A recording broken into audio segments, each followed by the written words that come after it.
is the Doublet Special Master. Live and direct. Breakfast with CubCamTV. Trickstar Radio. Right then, people, 22 minutes past 8 here on Trickstar Radio, and we're about to get into somewhat of a lengthy discussion. Yeah. A bit of an update on what's been going on tech-wise. We've got Yaron Ash in the building with me. How are you feeling this morning? So how are you feeling doing? good. Feeling great. So we love to hear. It's good to get you back in. And obviously, over the course of the last, what has now been over 3 months of you coming in on every Tuesday morning, we've been kind of looking at different areas of tech. And I thought today would be a good way of kind of summarising where a lot of those conversations have gone and what the sort of overarching themes of those conversations has actually been. Now, an article that's kind of triggered all this is an article essentially about a £13,000 statue that has been purchased, which is invisible. Yeah. So an artist has created Jay's just shaking his head in dismay. An artist Stupid things people buy. This is just your default, the grumpy old man. Grumpy old man. I'm back in the building. Cool. So an artist has created an invisible statue, and it's been bought for £13,000 now. There's a lot of conversation around this. When we say an invisible statue, there's nothing there. There is nothing. It's a square on the ground, marking where the statue is. I don't get it! And the question is, why has this been bought? What is the appeal here? And it all kind of comes down to ownership. So what the person has actually bought is the certificate of authenticity to the art piece. Yes. It's essentially a piece of installation art, right? That someone has a certificate of authenticity for, and they paid 13 grand.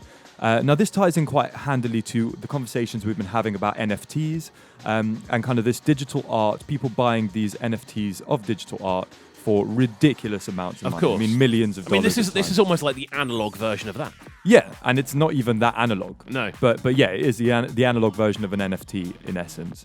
At least with an NFT, you have something to look at. Yeah. But we were kind of talking about this. Nothing there!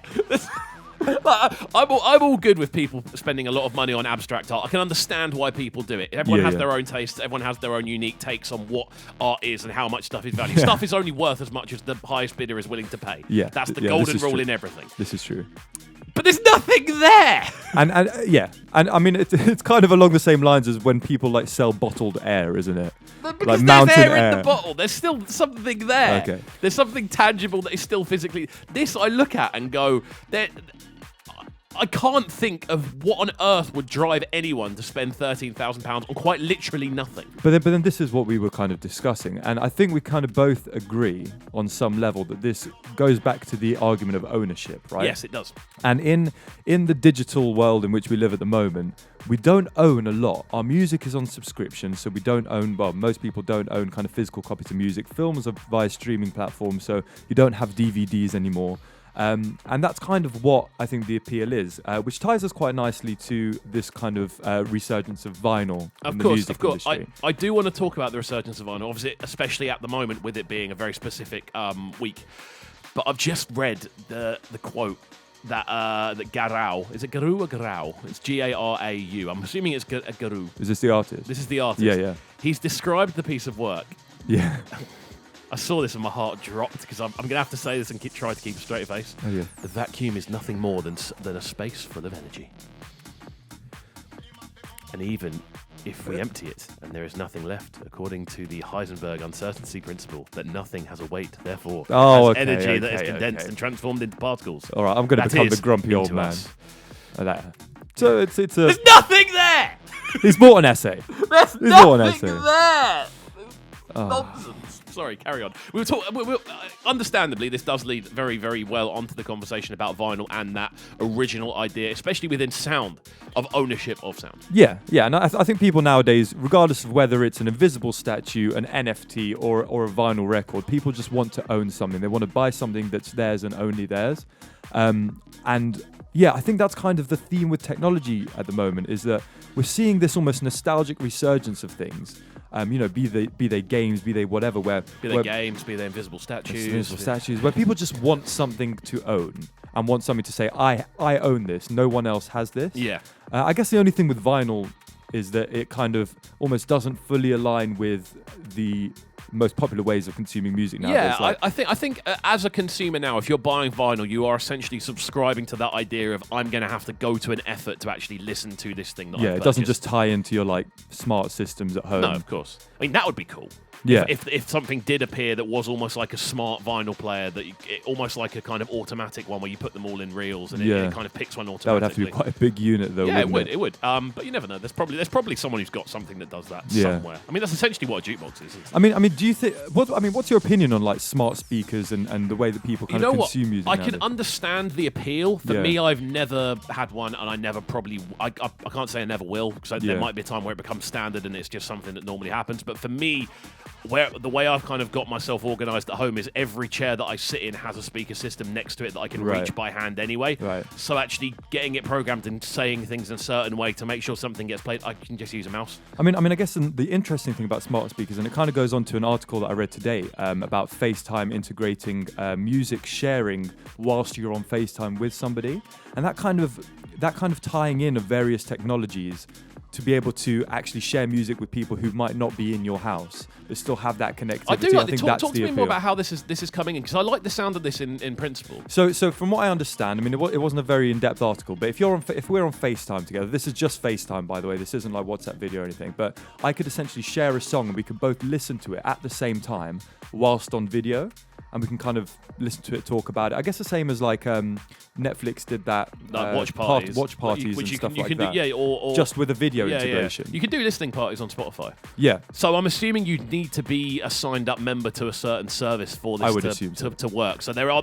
It's not just that you can share a song with someone there and then and that's it. You're probably both going to have a Spotify account. You're both going to have to be logged in. I'd assume so.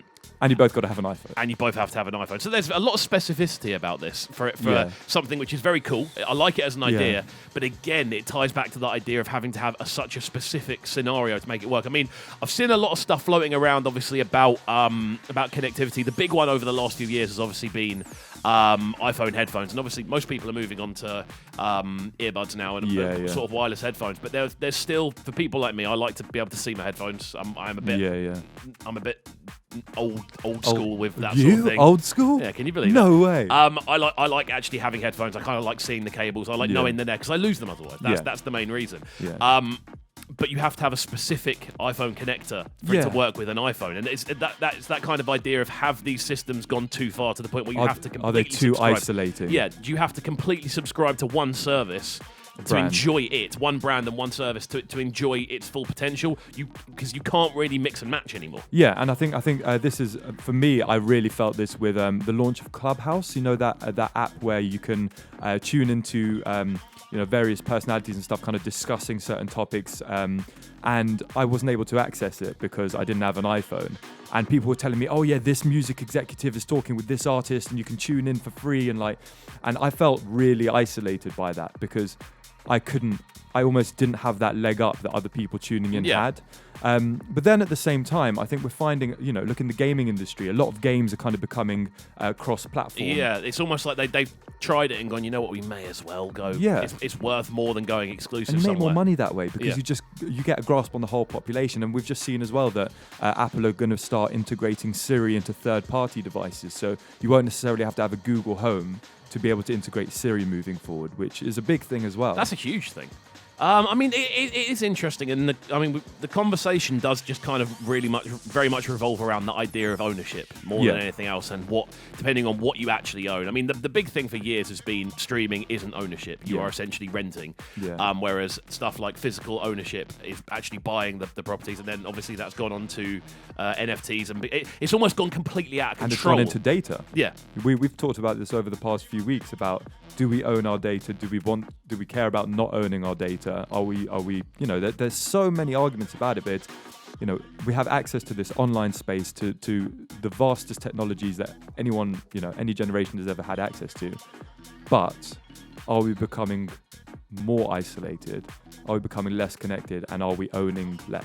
This is Breakfast with KXVU, bringing you their morning flavors on Trickstar Radio. Trickstar Radio.